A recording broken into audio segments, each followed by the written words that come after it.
سلام به همه عزیزان. سلام عرض کردم. امروز به هر حال چون مصادف با عید سعید قدیره انشالله به همه مبارک باشه. خیلی روز بزرگ و پر اهمیتیه. بله، در زمانهای قدیم معمولاً شیعیان بهشون گفتن علویان برخلاف قلندرها موهاشون رو میتراشیدن از ته مثل راهبان بودایی، ولی شیعیان موهاشون رو بلند میکردن، یعنی مردان شیعه، مقصودم مردان شیعه موهاشون رو بلند میکردن و به صورت 2 زلف میبافتن و از از 2 طرف میآویختنش. یعنی وقتی که یه نفر با 2 زلف بافته بود مشخص بود که این شیعه است، یعنی علویه. اگر که سرش تراشیده بود از ته مشخص بود که قلندره، جزو طایفه قلندرانه. و نوع آرایش موهاشون سلک و مسلکشون رو نشون میداد. ترجمه کن مرداد. In the olden days, people who were different, depending on the traditions they followed, they had different type of outer appearance. The people who were Shia, or they used to call Alawi, the men, and particularly the men, not the women, the men would grow their hair, and they would they bind their hair in two sides and around the shoulder. So they would let the hair grow longer, and they would wrap it up in two bundles around the shoulder. So these were the Alawis or the Shias.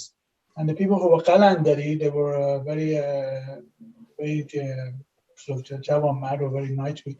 They would shave their head like the Buddhists do. So these are different type of attire they would show in order to show which tradition they followed.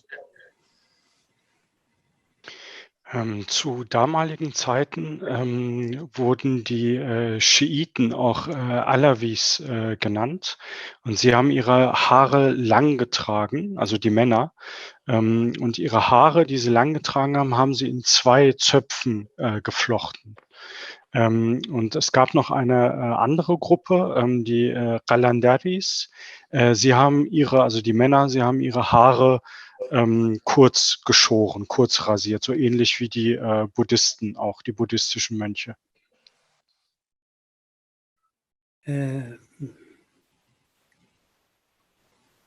عطار، شیخ فریدالدین عطار حدود 900 سال پیش در همون یعنی سال 600 هجری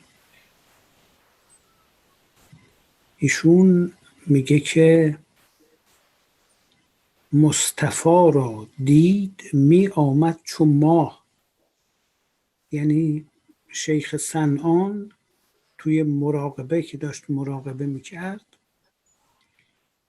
یه دفعه از توی محرابش مشاهده کرد که پیغمبر اکرم حضرت محمد صلی الله علیه و آله و سلم مثل ماه صورتشون روشن و درخشان پیدا شدن. و وقتی ایشون رو میبینه میگه مصطفی رو دید. مصطفی یکی از اسمای حضرت محمد پیغمبر مصطفی بوده. داشت می اومد چون ماه، مثل ماه شب 14 می درخشید.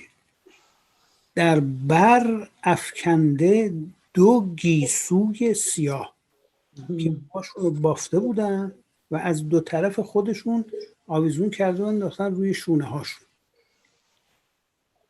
و این یکی از قدیمی ترین اسناد در متون فارسیه که نشون میده که در سنت شیعیان و علویان موها رو میبافتن به حساب اینکه حضرت علی و حضرت رسول اکرم هم موهاشون رو میبافتن و از دو سو میآویختند و از جانب دیگه سرشون رو نمیپوشوندن، یعنی سرشون هم باز بوده، یعنی کلاه و عمامه و سرپوش و این چیزا نداشتند. ترجمه کن مرداد جان. So this tradition which we discussed about the Shias, the oldest written description of this tradition goes back to Attar. Attar, the Sheikh Attar, the Sufi master who lived about 900 years ago. With regard to the story of Sheikh Sanan, the story which is part of the Conference of Birds, and when he says that Sheikh Sanan was in deep meditation in front of his mihrab, he sees the image of Muhammad, he calls Mustapha is one of the names of Muhammad, coming to him with a face like a moon, bright as the moon, and his hair was weaved two sides around the shoulder. So this is the oldest, one of the oldest recording of this tradition. And when Muhammad was coming, his head wasn't covered. So this idea that people wear turbans or things like that, it doesn't date back. Doesn't go according to the traditions which the Attar writes that Muhammad didn't have his head covered, and he had a long hair, and he had weaved it on the side, both sides. So this is one of the oldest recordings of this tradition. And so the Shias basically follow this tradition based on these writings. Die älteste Aufzeichnung in persischer Sprache, die diese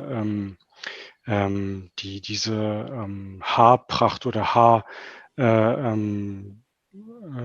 die Weise, wie man die Haare trägt, aufgezeichnet hat, kam von Attar. Und zwar hat er dort beschrieben, dass Sheikh Sanan beschrieben hat, wie er vor dem Mihrab gesessen hat und im Mihrab ihm der Prophet Mohammed, in dem Fall angesprochen mit dem Namen Mustapha, ihm erschienen ist, und zwar wie der Mond ihm erschienen ist und wie der Mond auf ihn zugekommen ist.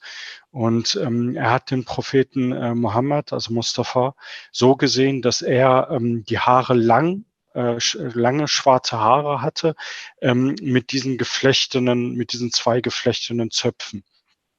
Und er hat noch weiter erwähnt, dass er gesehen hat, dass der Prophet keine Kopfbedeckung auf dem Kopf hatte. Das heißt, ohne Turban, ohne irgendetwas anderes auf dem Kopf gekommen ist zu ihm. تقریبا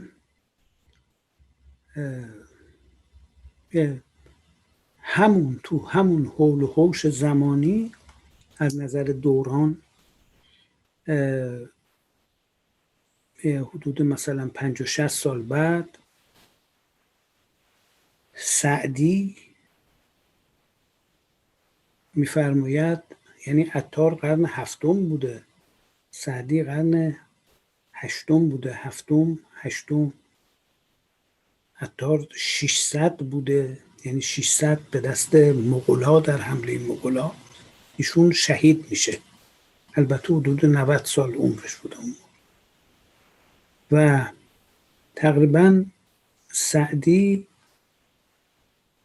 معاصر حمله مغولان بوده که بعد از ایران خارج میشه و اینا، ولی اون حمله مغولا و اینا رو موقعی که اونا وارد سرزمین ایران میشن این مهاجرت کرده بود، رفته بود، البته اینا رو توضیح میده.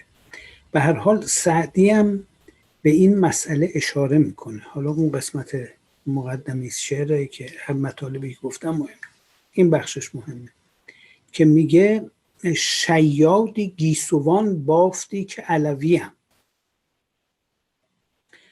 و با کاروان حجاز آمدی که یعنی از مکه می آیم.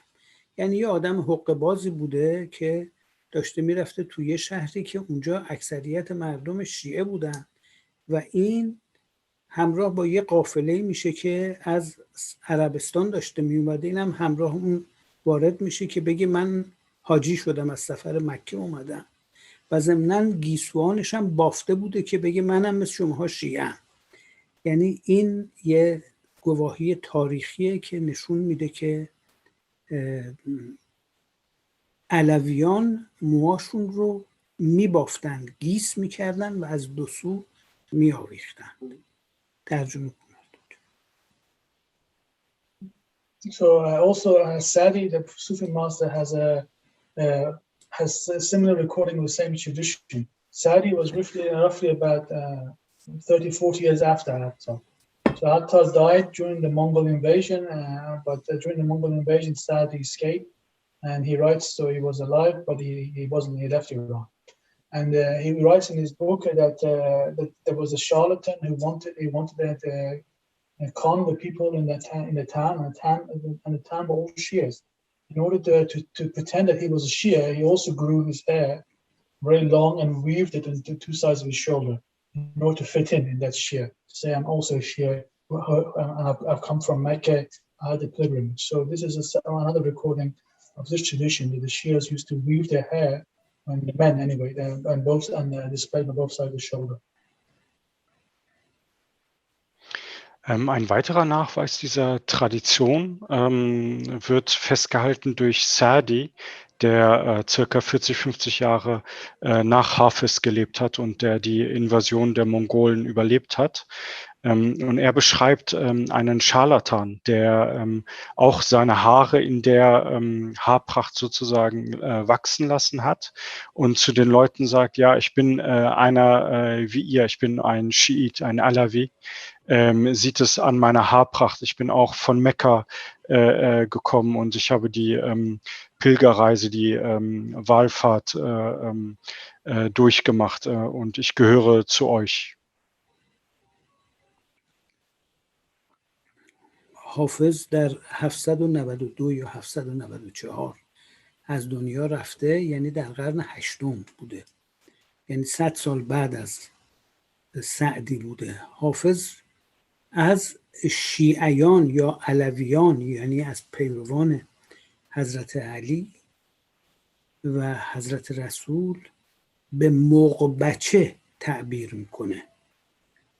میفرماید این موقعی که امیر مبارزالدین محمد مظفر بنیانگذار سلسله مظفریان که همون پیرو نظریه ولایت فقیه و حکومت آخوندی و از این بازی‌ها بود، این امیر مبارزالدین محمد مظفر که لقبش در ادبیات فارسی محتسبه، اومد و دستور داد که قوانین شرعی اجرا بشه و سکه به نام خلفای در بقایای خلیفه گری زده بشه و غیره، چون خلافت عباسی از میون رفته بود ولی یه نوعی از خلفا بودند هنوز. به هر حال این دستور داد سکه زده بشه به نام خلفا و خیلی زهد ریایی می‌ورزید. حافظ می‌فرماید گیسوی چنگ ببرید، یعنی این تارهای چنگ رو به زلف تشبیه میکنه و می‌فرماید که الان دیگه اجازه نمیدن که موسیقی رو ممنوع کردن، به همین دلیل باید زلف چنگ رو، یعنی سیمهای چنگ رو برید، دیگه اجازه نیست که آدم باش نغمه‌ای بزنه. گیسوی چنگ ببرید به مرگ می ناب، یعنی حافظ اصطلاحاً میگه بود آیا که در میکده ها بگشایم، میگه که چون در واقع می ناب رو ممنوع کردند و موسیقی رو ممنوع کردند، پس در عزاداری این امر باید گیسوی چنگ رو برید تا همه مغبچگان زلف دوتا بگشایند. یعنی موقعی که میخواستن سوگواری کنند علویان، زلف هاشون رو که بافته بودند باز میکردن و اینجا از علویان و از شیعیان به مغبچه تعبیر میکنه تا همه مغبچگان زلف دوتا بگشایند. این دوتا زلفشون رو باز بکن. ترجمه کن. So another 100 years later, after Sa'di, Hafiz, the Sufi master, lived, and in his poem he describes a time where a particular king was basically despotic theocracy. He wanted to force a similar sort of regime that Iran has now onto people, and he prohibited use of music. And he said that he banned music and said it was not allowed in Islam. And Hafiz quotes that as a result of this, people should in effect be instead sorrowful, because now we've lost music. So it's like cutting the hair of the harp, because the harp strings would make a similarity between the hair, and he'd cut the strings of the harp, and this sorrow, the Shias, he called them as the Shias, that he referenced them to as the children of the Magi, These children of Magi, who are Shias, they should open their hair and put them wide, or then no longer weave them. And this is a ceremonial thing, because when the Shias were going to funerals and people died, they would, as a sign of respect and to show sorrow, they would unweave their hair and display the hair fully. So he says that the Shias, as a result of this despotic system of theocracy, which prohibits people of music, they should display their sorrow by displaying their hair, unwind their hair and display. Und circa 100 Jahre danach hat Hafiz gelebt. Und Hafiz hat zu einer Zeit gelebt, wo auch ein Despot, ein Tyrann geherrscht hat, der Musik verboten hat, also den Leuten die Musik verboten hat. Und er sagt, nun ist die Zeit des Trauers eingetreten, weil wir von der Musik abgeschnitten sind. Und es ist so, als ob unsere Zöpfe abgeschnitten wurden, ähnlich wie die Saiten der Harfen abgeschnitten wurden und dadurch keine Klänge mehr ertönen können. Und so hat sich auch diese Tradition sozusagen ergeben, dass immer wenn die Söhne der Magi's sozusagen in Probleme geraten sind oder getötet wurden und so weiter und so fort, die Schiiten oder die Alawis ihre Haare, die geflochten waren, aus Respekt und aus Trauer ihre Zöpfe dann geöffnet haben und ihre Haare offen getragen haben. ما از اینی که نحوه آرایش و پیرایش خانوم ها در این دوران، یعنی در دوران عطار یا در دوران سعدی یا در دوران حافظ به چه کیفیت بوده اطلاعی نداریم. این مطالبی که من اطلاعی ندارم. این مطالبی که گفتم راجع به نحوه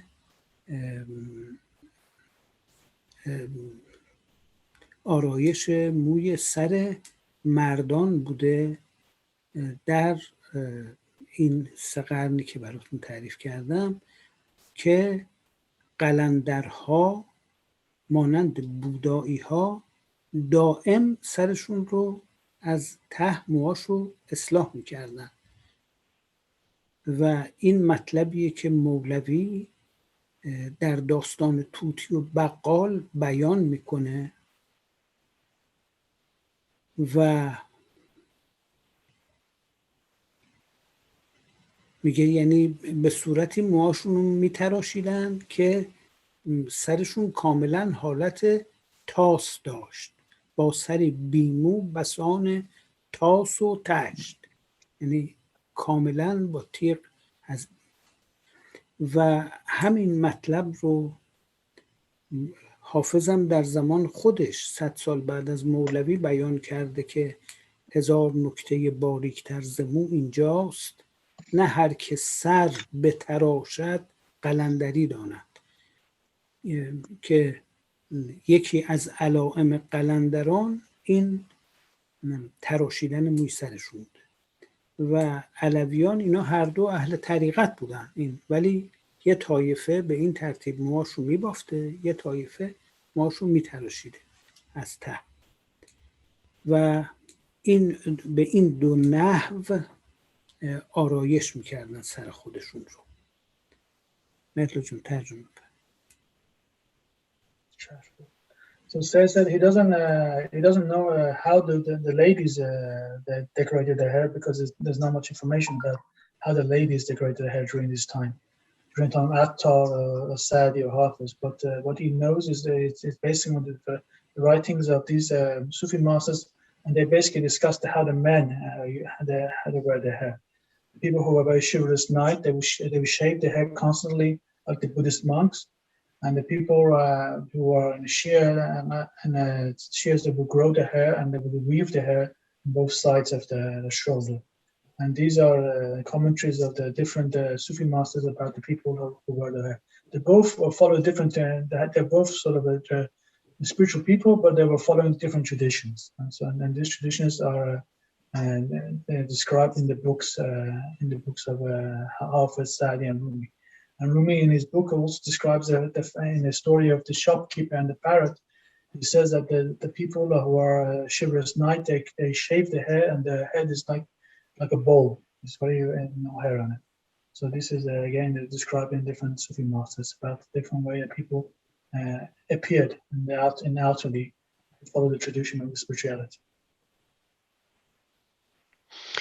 Sayed sagt, dass er nicht genau weiß, wie die Frauen zu der Zeit ihre Haare getragen haben, weil hauptsächlich die Nachweise, die geliefert werden aus den Geschichten von Hafiz, Rumi und Athar, sich hauptsächlich auf die Männer bezogen haben.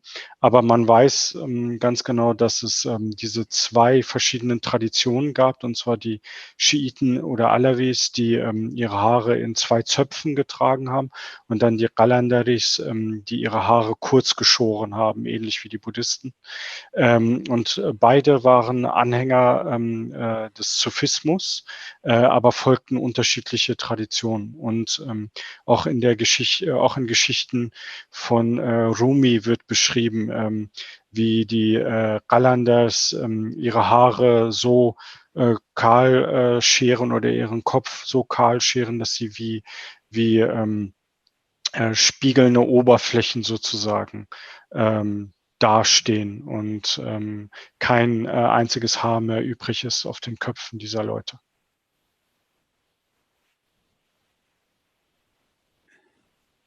و در هر دو حال اهم از این که علوی باشه یا قلندری باشه، در هر دو حال سرشون باز بوده، یعنی سرشون رو نمی پوشوندن، سرپوش نداشتن. جولقی ناگاه از آنجا گذشت، با سری بیمو بسان تاس و تشت. که توتی در سخن میاد میگه از چه کل با کلان آمیختی، یا تو هم از شیشه روغن ریختی. از قیاسش خنده آمد خلق را، کوچ و خود پنداشت صاحب دلق را. توتیه که سر این آقا رو دید و چون خودش پراش ریخته بود، به خاطر اینکه صاحبش تنبیهش کرده بود، گفت تو هم احتمالاً مورد تنبیه اربابت قرار گرفتی که اینجوری سرت تاس شده. و اون قلندر صاحب دلق رو با خودش یکی گرفت. میگه اون وقت همه خندشون گرفت. ولی مقصود اینه که از توی دکه که بود، اون بابا رو که تو خیابون داشت راه میرفت دید، یه دفعه به سخن اومد و این حرفا رو زد. پس اون آقا سرش پوشیده نبوده، یعنی هم سرش تراشیده بوده هم باز بوده، یعنی سرشون رو نمی پوشوندن در هر حال. و بوداییان با سرشون نمی پوشونن همجوری که میدونین، مگر برای مراسم خاصی، وگرنه به طور کلی نمی پوشونن. بفرمایید. What we know from these poems of Hafiz, Sa'di, Athar, and Rumi is that whatever the inclination, or if they're having long hair or shaved hair, they did not cover the hair. So this idea that they're covered with turbans or hats is not true, because the hair and the head was very openly seen. And in the story of the parrot and the shopkeeper, the parrot in this story has lost his hair, his feathers, because the shopkeeper punished the parrot for being naughty, and then basically hit the parrot, and the parrot, and as a stress, lost his head. And then he sees a man who's bald, and he says, and he says to this man, has your owner beat you up too because you lost your hair? So these are the comments, and he says in a joking manner. So the parrot thinks that the man who's bald, who shaved his hair, is in the same state as he is. So this is the story. And so it's clear that the parrot in this story is making reference to the hair, that his head's not covered. So people don't need to cover their heads. So that's an important point. And now people who cover the head is a new thing. Before it wasn't the case. Und was auch aus diesen Gedichten klar herauskommt, ist, dass die Leute, egal welche Tradition sie gefolgt sind, also welche Haarpracht sie hatten, sie auf jeden Fall nicht ihren Kopf bedeckt haben, weil beispielsweise in der Geschichte von Rumi mit dem Papageien ist es so, dass der Papagei keine Federn, also keine Haare sozusagen auf dem Kopf hat, keine Federn auf dem Kopf hat, also sprich eine Glatze hat. Und warum hat er eine Glatze? Weil er von seinem Besitzer geschlagen wurde auf den Kopf, weil er sozusagen immer frech geworden ist. Und der Papagei sieht draußen einen Galander vorbeilaufen, der auch seine Haare geschoren hat und keine Kopfbedeckung auf dem Kopf hat. Und der Papagei sagt, hat dich dein Besitzer auch auf den Kopf geschlagen, weil du frech warst, weil du hast auch keine Haare auf dem Kopf. Und da wird es auch ersichtlich, dass die Galanders auch keine Kopfbedeckung auf dem Kopf hatten. اینجا مولوی به اون قلندر میگه صاحب دلق. دلق یا همون خرقه لباس درویشا بوده، یعنی همین. حالا هم از این که قلندری باشن یا علوی باشن یا هرچی باشن، یه لباس مخصوصی به تنشون میکردن که اون لباسشون خرقه یا دلق نام داشته و اسمای دیگه هم البته داشته.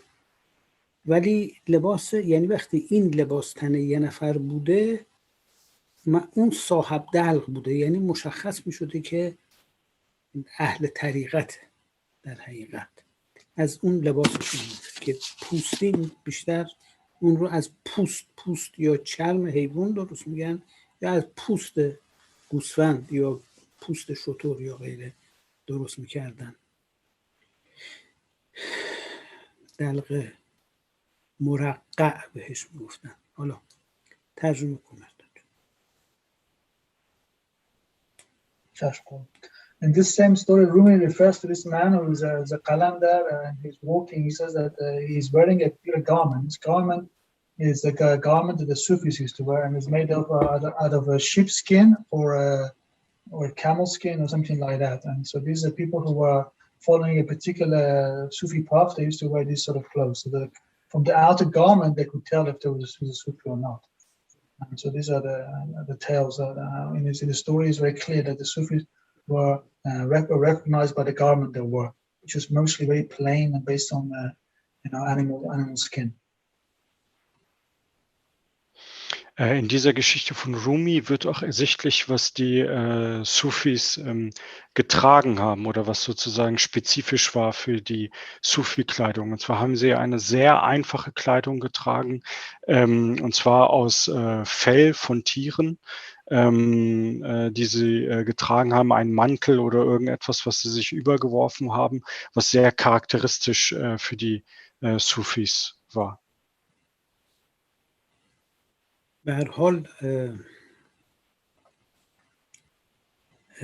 میبینیم که این سنت همینجوری ادامه پیدا میکنه. این به صورت یه عرف در میان اهل طریقت همچنان که عرض کردم تا به دوران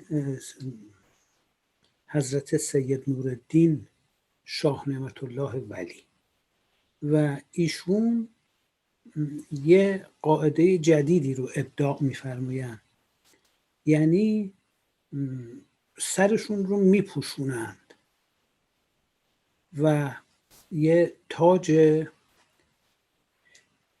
12 ترکی درست میکنن برای اینکه سرشون رو بپوشونند و اسمش رو میذارن تاج. سری که تا حالا باز بود ایشون میپوشوننش و بعد لباسی هم که به تنشون میکنن اون خرقه رو با جبه یا با قبا جابجاش میکنن، تغییرش میدن و خودشون رو هم ملقب به لقب شاه میکنن. در واقع قبای شاهنشاهی، ای قبای پادشاهی راست بر بالای تو. تاج و قبا و جبه و غیره و میفرمایند که در واقع سلوک ربطی به پوشش نداره. مهم نیستش که آدم چه پوششی به تنش داشته باشه، مهم اون سیر تحول جوهریه، اونه که مهمه.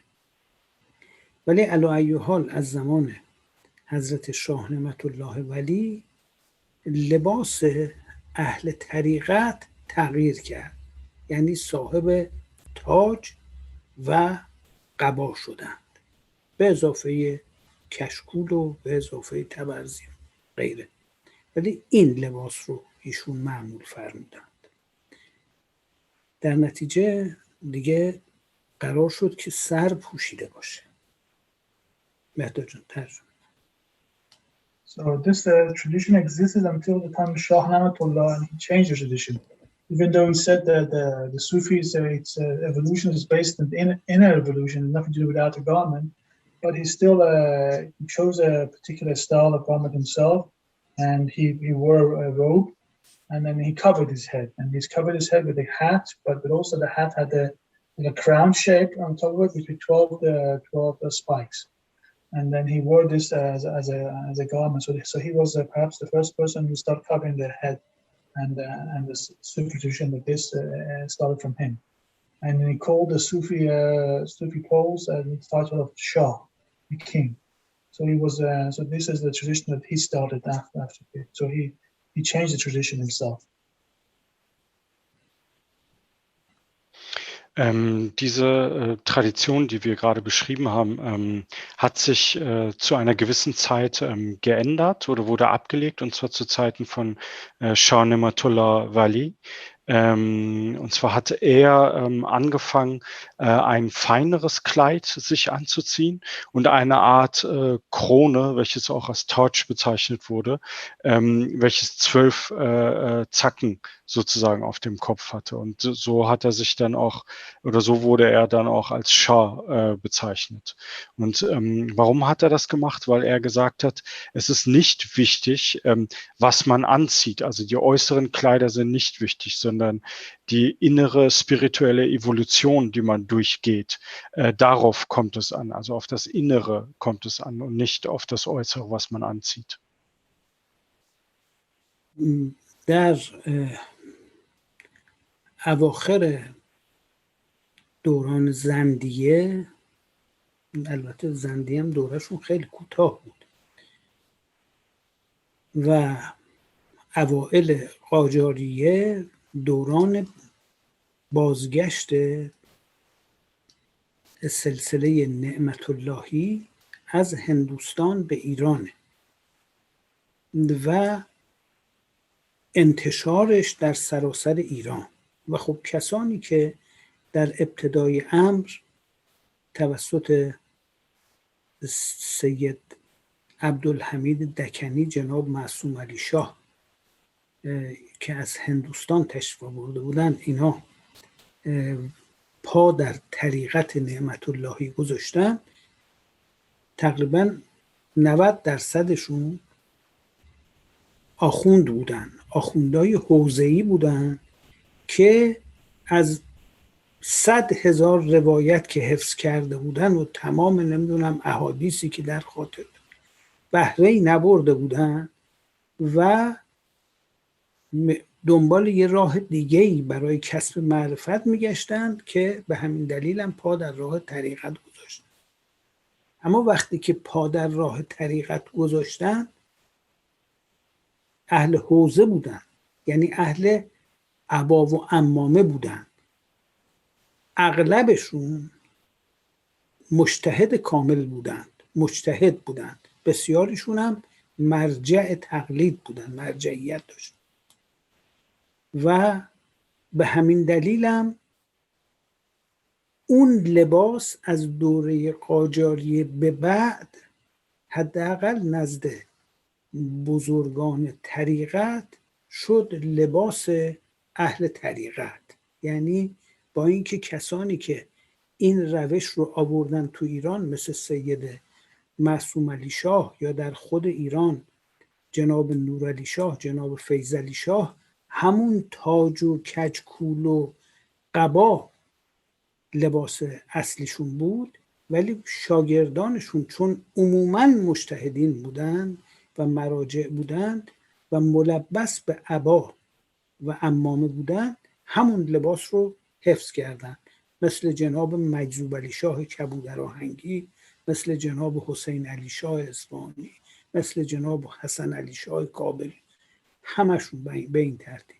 و یواش یواش این لباس که لباس اهل طریقت نبود به هیچ وجه و لباس اهل اجتهاد و اهل حوزه بود، توسط اهل طریقت هم مورد استفاده قرار گرفت. ترجمه. So after Shah Na'matullah, the Sufis wore the same sort of garment that he did. And when the Sufis went to India, they wore the same sort of garments until about 200 years ago when the Sufis returned from India to Iran.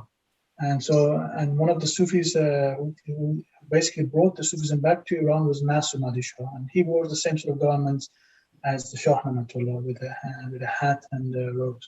But what happens is that the students of these people, Masum Ali Shah, mostly were actually clerics. So the clerics who were very high-level clerics who had become disillusioned with the clericals. Even though they studied to a very high level, they were disillusioned because it wasn't getting them to what they wanted. They're looking for spirituality, and they couldn't find it in the madrasa or in the religious schools. So they came and they became students of the Sufi masters, but they kept their clothes. They kept their clothes that the people wear in the clerical schools in the schools. The idea of turban and a large robe and long beard. So these things they kept. So even though they came and became Sufi masters themselves, but they kept the garment from the clergy. So in this period, we see that the Sufi masters who were students of Masum Ali Shah, they kept the cleric clothes. So therefore, the clothes changed again from what the Shah Na'matullah was the students were wearing to clerical schools. So we see this at the people like Masum Ali Shah first and these Rahmat Ali Shah. They were all wearing the clerical clothes with the turban and the robes. Und die Art und Weise, wie Shah Na'matullah sich gekleidet hat, blieb für Jahrhunderte so. Bis zu der Zeit, bis die Sufi-Meister nach Indien gegangen sind, wo sie auch diese Kleidung getragen haben, bis zu einem gewissen Sufi-Meister, der Masum Ali Shah hieß, der auch diese Kleidung noch getragen hat, der aber zurück in den Iran gekommen ist. Und dort war es aber so, dass die meisten seiner Schüler alle Kleriker waren ursprünglich und sie gemerkt haben, dass sie in den Medressen und in diesen religiösen Schulen nicht die tiefe Spiritualität erfahren konnten, die Masum Ali Shah ihnen beibringen konnte. Und sie sind dann selber innerlich weit fortgeschritten gewesen durch die Lehren von Masum Ali Shah und sind auch zu Sufi-Meistern geworden. Das Einzige, was sie beibehalten haben, war ihre alte Kleidung, die sie ursprünglich hatten, weil sie ja Kleriker waren. Also diese Klerikerroben, den Turban und die langen Bärte und all sowas. Und so hat sich die Kleidung der Sufi-Meister wieder geändert, und zwar diesmal in die Richtung, dass auch die Sufi-Meister dieselbe Kleidung hatten oder eine ähnliche Kleidung hatten wie die Kleriker. در طریقت گنابادی هم همینطور حضرت آقای سلطان علی شاه حوزوی بودن، اهل حوزه بودن، حوزه سبزوار محل تحصیل ایشون، و ایشون عبا و عمامه داشتن مثل اهل حوزه. اما بعداً خب وارد در طریقت شدن و به عالی ترین مقامات دست پیدا کردن ولی لباسشون رو حفظ کردن، لباسشون رو تغییر ندادن. و حضرت آقای نورعلی شاه جانشینشون همینطور حضرت آقای صالح علی شاه و حضرت آقای رضا علی شاه هم به همین ترتیب همون لباس اهل حوزه رو حفظ کردن. حضرت آقای محبوب علی شاه دیگه عمامه رو برداشتن، البته کنار گذاشتن، و حضرت آقای مجذوب علی شاه همینطور. اما باید توجه داشته باشیم که در هر حال عبا و سرپوش اگه به صورت عمامه باشه لباس اهل حوزه بوده، لباس اهل طریقت نبوده، اهل حوزه بوده که این لباس رو به تن میکردن.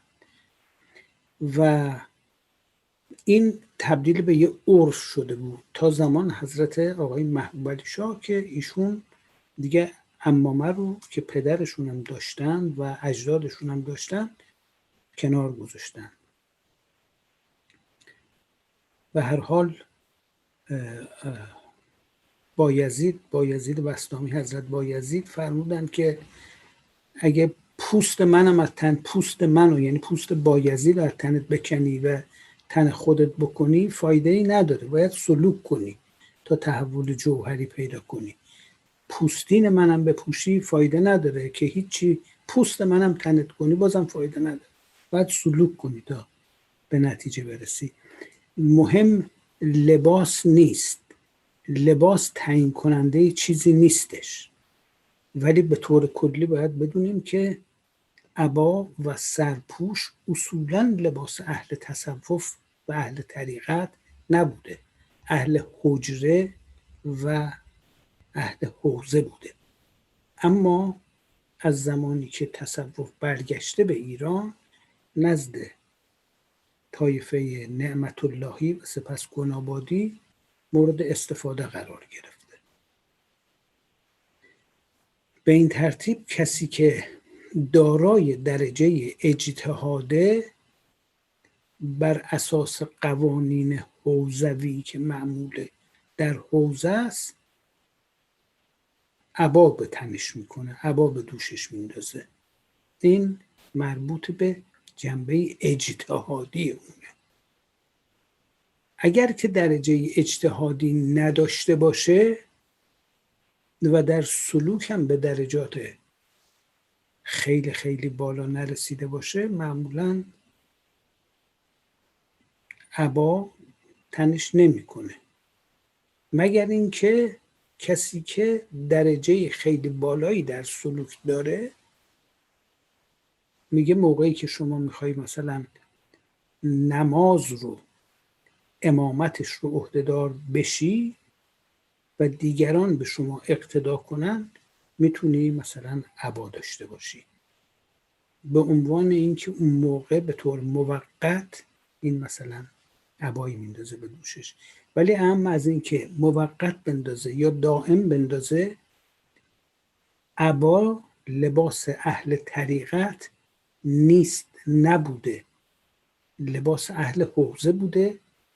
اهم از اینی که اون شخص دارای درجه اجتهاد باشه یا نباشه، تو حوزه هر کسی که وارد میشه بعد از اینکه یه مقدماتی رو طی میکنه، بعد اون وقت اجازه پوشیدن عبا و عمامه رو پیدا میکنه.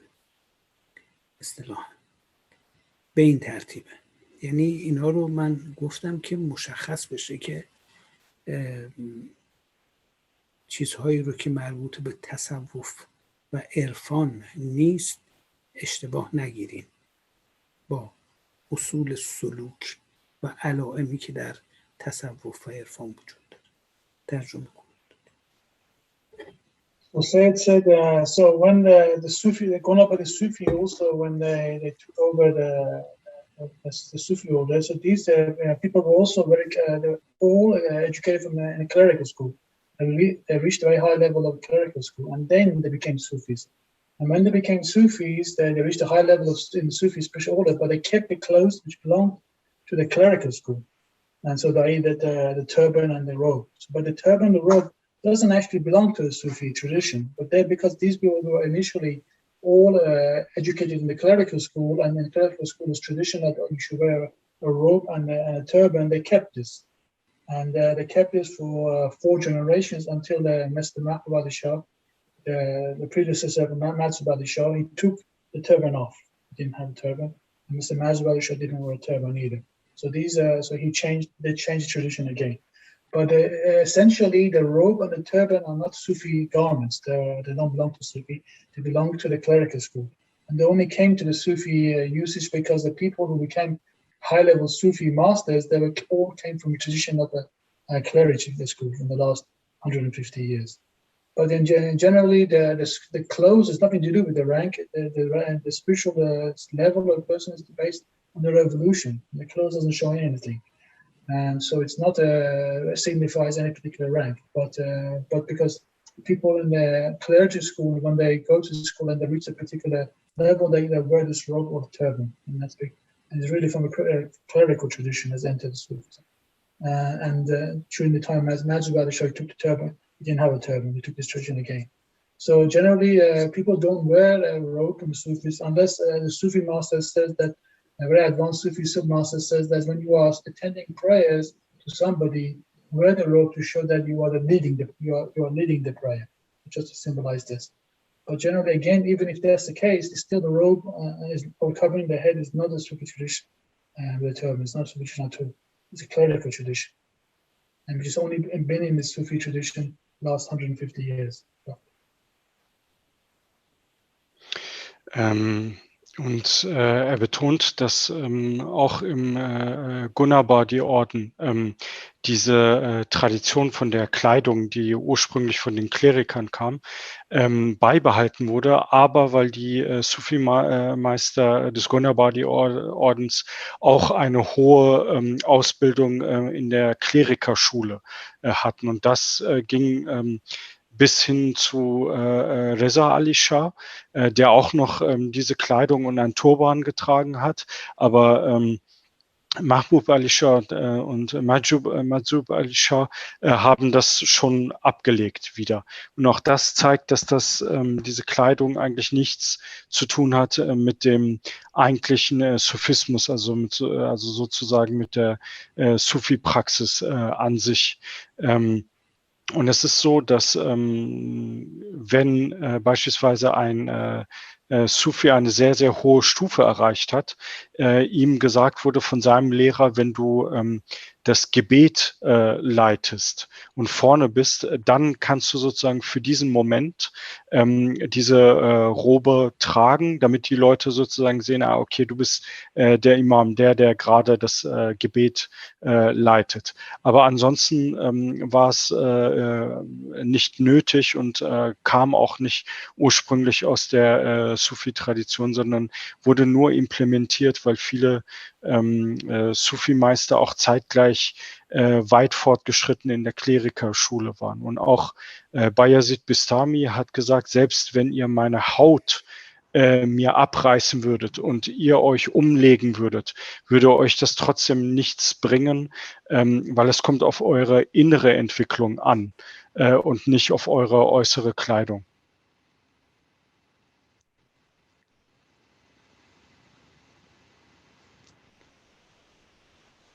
حافظ می‌فرماید گذار کن چو صبا بر بنفشه زار رو ببین که از تطاول زلفت چه سوگوارانند. این بحثی که با بنفشه مطرح میشه، ویولت بهش میگن، این توی اسراری وجود داره که به همین بحث زلف و مو برمیگرده که از یمین و یسارت، یمین و یسار همین دو بند زلفه که میفرماید چه بیقرارانند. همین این تا اینجا رو شما ترجمه کن تا بعد راجع به تشبیه زلف سیاه به بنفشه، رنگ بنفشه، و میگه که مثل باد که میونه بنفشه ها میوزه، همون نسیم میونه زلف باز که در دو طرف آبی میوزه. Joshua. So Hafiz has this poetry which basically is he says that just as the wind, it flows through the violet flowers and it blows them apart. The wind can also blow through the hair of the, we talked about the Alavi or the Shias, the hair that they weave the hair and the spread of the hair. So the wind can also blow through the strands of hair too, in the same manner. So it makes a simile between the wind blowing through the hair of a Shia or a Sufi compared to the wind blowing through the violets. Und Hafiz macht einen Vergleich, und zwar er sagt, so wie der Wind durch ein Blumenbeet weht und die Blumen verteilt, so weht auch der Wind durch die Haare des Schiiten, des Sufis und wedelt sie durcheinander und verbreitet sie und verteilt sie auseinander.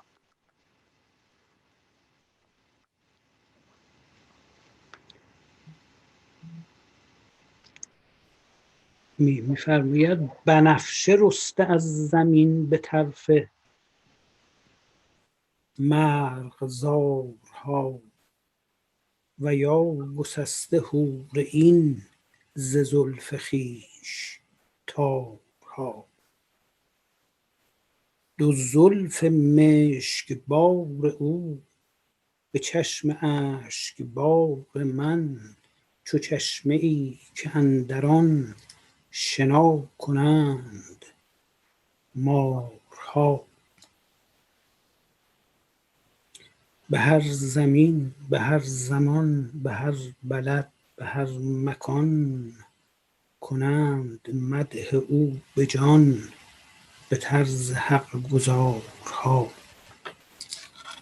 انعکاس زلف در چشمه چشم که ازش اشک جاریه و باد داره اون زلف رو حرکت میده و در انعکاسش در این چشمه چشم و اشکی که ازش جاریه مثل اینکه مارها اومدند و دارن خودشون رو شستشو میدن. اینها اسرار خاص شهودهای عرفانیه که به این صورت داره بیان میشه. ترجمه So here he uses Hafiz uses a very number of allegories because he says that as the wind is blowing through the strands of hair, that's a reflection of that hair, the hair being spread by the wind, reflects in my eyes and my tears, and as my tears are flowing down, it's a reflection of the blowing hair. My tears is like a flow of snakes flowing into these waters of my stream, the stream of my tears. So it's like this makes an allegory between the flowing hair and the snakes and his flowing tears, which are reflected in his eyes. And these are, he says that these are symbolic references to spiritual secrets in terms of evolution. In dem Gedicht, welches Sayed gerade aufgesagt hat, wird auch eine Allegorie gezogen zwischen den Haaren, die sich verbreiten, die sozusagen wie Schlangen sind und die in eine Allegorie gezogen werden mit den Tränen, die, wenn der Sufi sozusagen weint vor Liebe, und die Tränen sich sozusagen auch durch den Wind verbreiten und aufgetrennt werden. Ähnlich wie die Schlangen, die oder die Haare, die dann ähnlich aussehen wie Schlangen, die durch den Wind wehen. این دو زلف مثل این دو مار نماد نیروی مغناطیسی بوده، هم در هند، هم در چین، هم در مصر، و یه اسراری پشتشه که اون کسانی که در سیر تحول جوهری جوهرشون به فعلیت میرسه این راز رو کشف میکنه.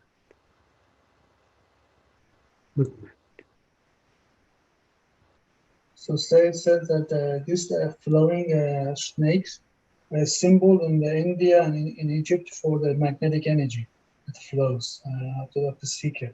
And so these are the expressions of the secret teachings of the spirituality between different, in the allegory of Prophet approach, reference to the effects of the magnetic energy the seeker is building during their exercises and the impact on the person.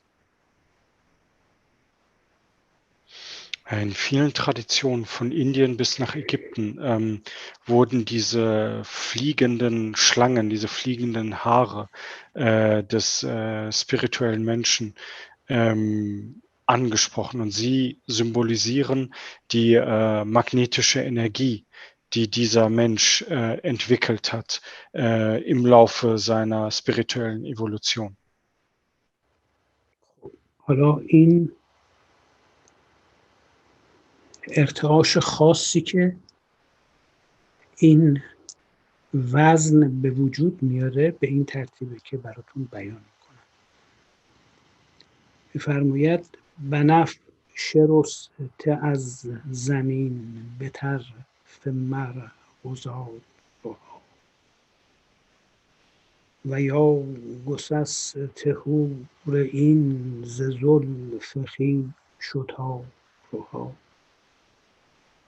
ز سنگ اگر ندیده ای چسان شراره می جهد به برگهای لاله بین میان لاله زارها دو زلف مشک و باد او به چشم اشک و باد من چو چشمه ای که اندر آن شنا کنند دو ماهروها شنا کنند دو ماه. علی علی علی علی علی علی علی علی علی علی علی علی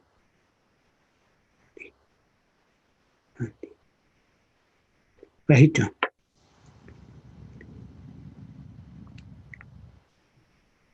چشم قربان.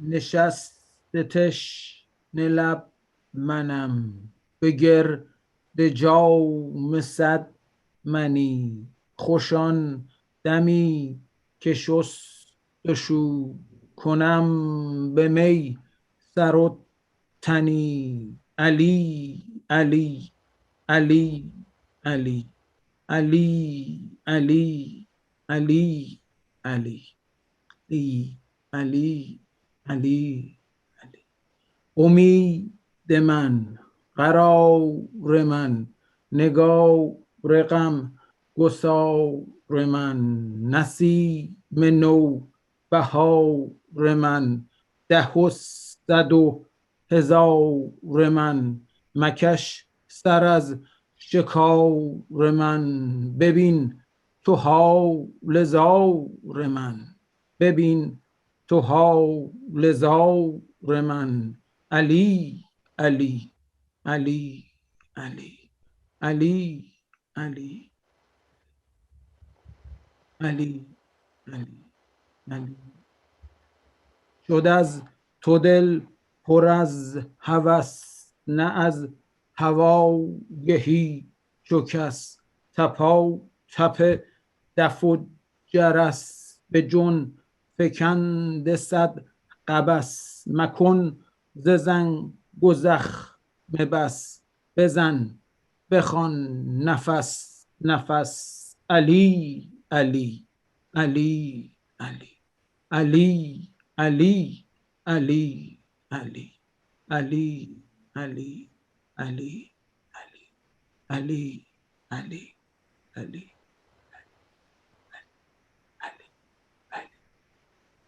فرزاد جان.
نگار غم گسار من، امید من قرار من، نگار غم گسار من، نسیم نوبهار من، 10 و 100 و 1000 من.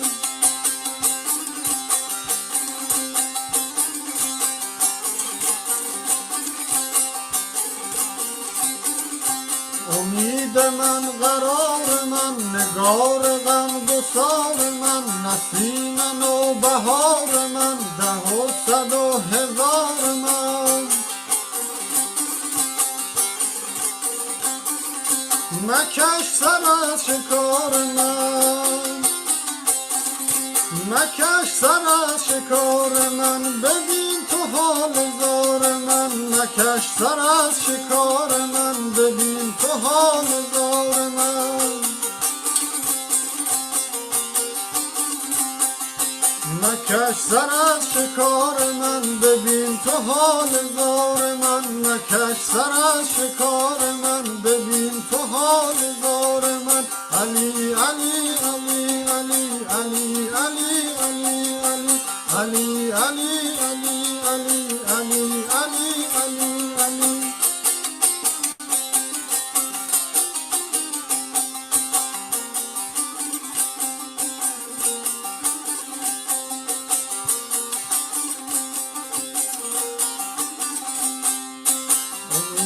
من قرار من، نگار غم گسار من، نسیم نوبهار من، 10 و 100 و 1000 من. مکش سر از شکار من، ببین تو حال زار من. مکش سر از شکار من، ببین تو حال زار من.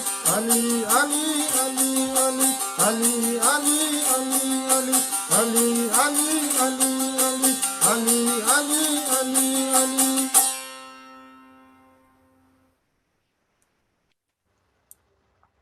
شنیده ام ز بلبلی به قول نغز و غلغلی عجب که نازنین گلی زند سر از دل گلی عجب بود بلی ولی نه چون زند علی.